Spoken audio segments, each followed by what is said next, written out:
Sejarah membuktikan negara yang kuat adalah negara yang mampu menguasai teknologi industri. Industri manufaktur telah menjadi tumpuan perekonomian dunia sejak era revolusi industri pertama. Dalam hal ini, sumber daya manusia menjadi kunci keberhasilan dari realisasi teknologi industri manufaktur.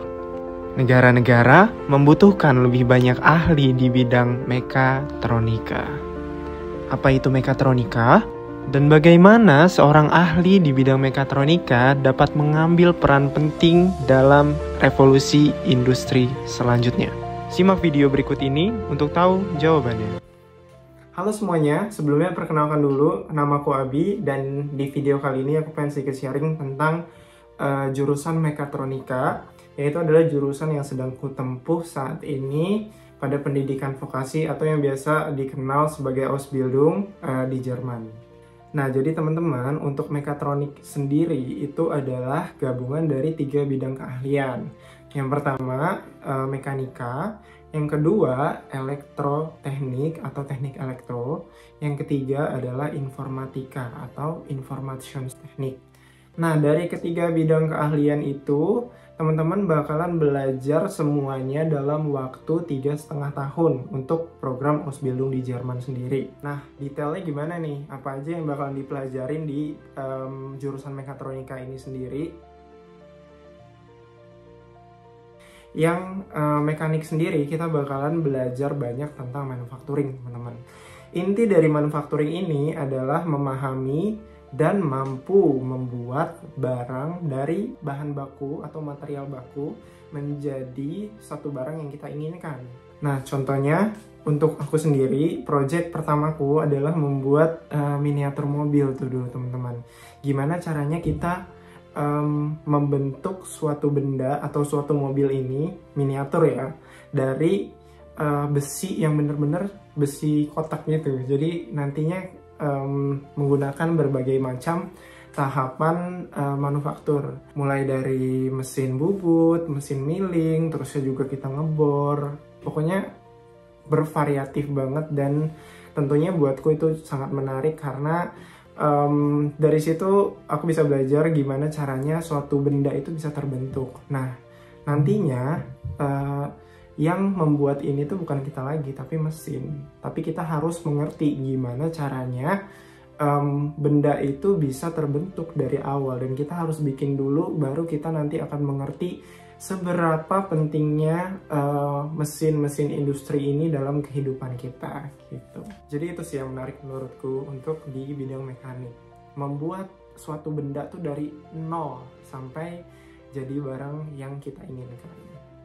Selanjutnya kita juga di mekanik belajar tentang elemen penggerak, tentunya pada mesin-mesin industri ya. Kita belajar tentang kenapa mesin-mesin itu memiliki ketelitian yang berbeda gitu, teman-teman. Dan juga tentunya di mekanik ini kita belajar tentang maintenance dari mesin-mesin industri. Nah, itu tadi soal mekaniknya. Sekarang kita masuk ke elektro dan informatika.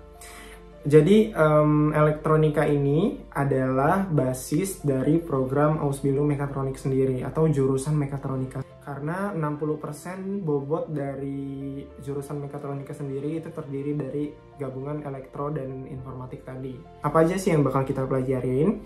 Yang pertama tentunya basis kelistrikan ya teman-teman. Kalau misalkan udah dengar kata elektro itu pasti udah langsung ke kelistrikan. Mau arus lemah ataupun arus kuat, kita bakalan pelajarin di jurusan mekatronik ini. Jadi kita AC, DC itu harus paham, benar-benar paham gitu ya. Selanjutnya ada instalasi kelistrikan. Jadi kita diajarin juga gimana caranya untuk memilih betriebsmittel atau komponen-komponen kelistrikan yang sesuai dengan project yang pengen kita buat. Contohnya tadi kita udah bikin miniatur mobil-mobilan yang ukurannya mungkin 40 cm gitu ya. Nah, nanti di situ kita harus menyesuaikan komponen kelistrikannya supaya bisa diaplikasikan di mobil-mobilan yang tadi kita udah buat gitu, teman-teman.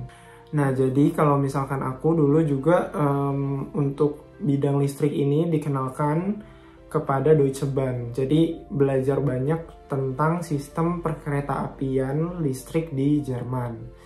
Kalau nggak salah itu menggunakan frekuensi juga yang berbeda daripada rumah-rumah gitu teman-teman. Jadi meskipun menggunakan arus bolak-balik atau kita biasa kenal sebagai alternatif current, tapi di kereta api sendiri tentunya dengan voltase yang lebih tinggi dan frekuensi yang lebih rendah untuk menghasilkan apa itu nanti bakalan dipelajarin di program mekatronika itu sendiri. Karena contohnya kalau misalkan teman-teman tahu ada bis listrik, terusnya juga kalau di Eropa sendiri ada tram gitu ya, itu menggunakan arus yang beda gitu teman-teman, menggunakan komponen DC atau arus searah. Nah nanti di situ teman-teman bakal belajar lebih lanjut gimana caranya untuk mengetahui apa yang dibutuhkan oleh user.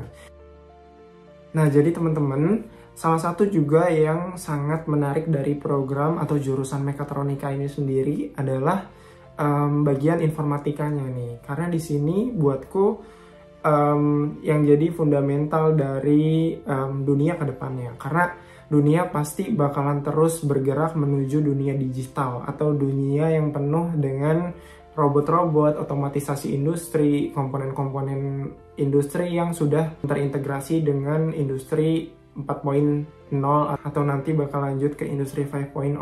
Dan menurutku kita harus punya kemampuan dasar mengenai informatika. Jadi di informatika sendiri kita bakal belajar banyak. Yang pertama tentang sensorik tentunya, karena sensor-sensor inilah yang nantinya akan bergerak di industri. Jadi sensor-sensor ini sebenarnya tadi kita udah belajar di mekanik, karena mekanik sendiri salah satu bagiannya adalah sensorik, tapi di bagian informatika ini kita bakalan belajar lebih lanjut mengenai pemrogramannya.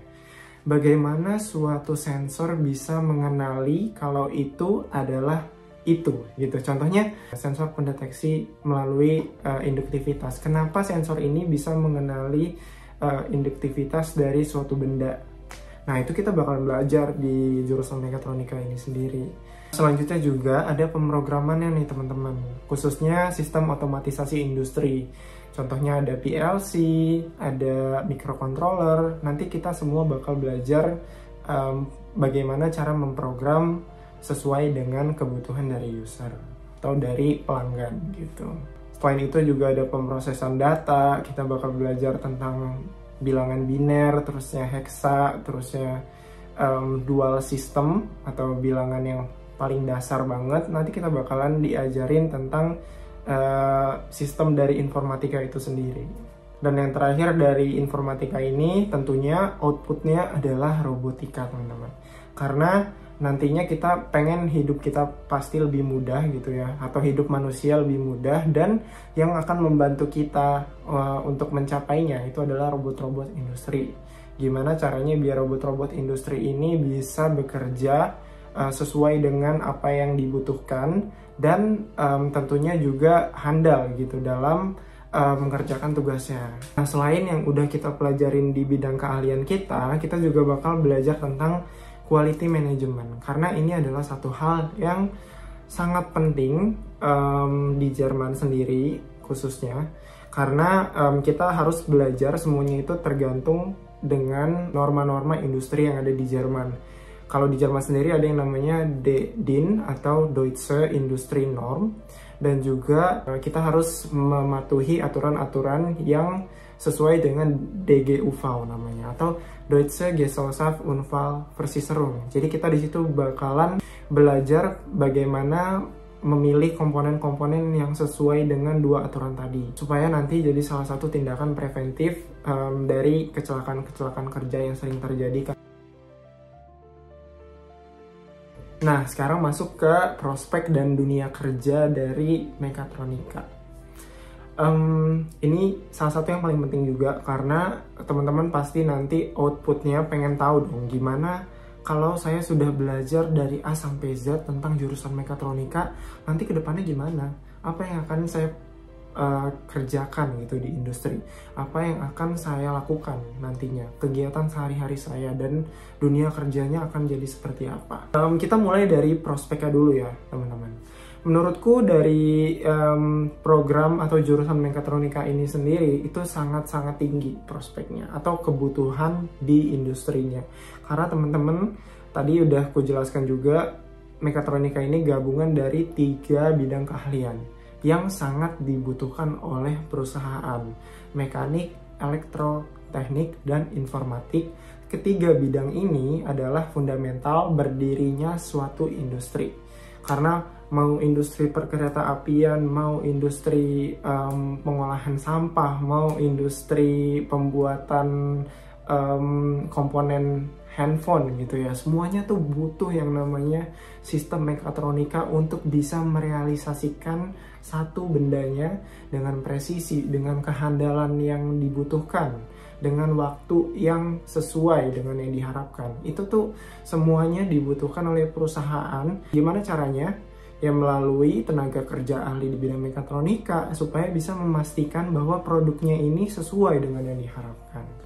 Nah, jadi nanti teman-teman nggak usah khawatir kalau misalkan udah lulus. Insya Allah kalau misalkan memang teman-teman memiliki semua kompetensi yang diharapkan dan memiliki prestasi-prestasi juga, itu bakalan jadi salah satu nilai dan daya tarik terlebih buat perusahaan. Nah, kalau misalkan teman-teman emang ada yang berminat untuk Ausbildung mekatronika setelah lulus sekolah atau setelah SMA atau SMK gitu ya, nantinya itu bakalan di Jerman mendapatkan cuti minimal 24 hari dan gaji minimal itu kalau nggak salah 939 euro atau sekitar 16 juta. Nah, dari uang itu tentunya cukup banget untuk hidup dan memenuhi kebutuhan teman-teman semua di Jerman, dan juga cukup untuk nabung mungkin meskipun nggak banyak.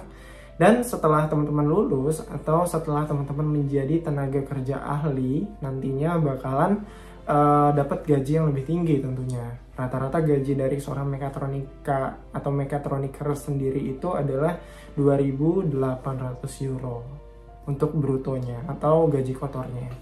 Kalau netonya dikurangin pajak dan segala macamnya mungkin bakalan jadi 1.900 atau 1.800 atau mungkin 2.000 tergantung dengan pajak-pajak yang nantinya harus dikeluarkan. Tapi untuk jurusan mekatronik sendiri aku bisa bilang adalah jurusan yang sangat-sangat prospektual ke depannya. Karena balik lagi tadi kita akan mempelajari 3 hal yang sangat menjadi basis dari berdirinya satu industri. Jadi mungkin segitu aja video kali ini. Mohon maaf kalau ada kurang-kurang dan salahnya. Ciao!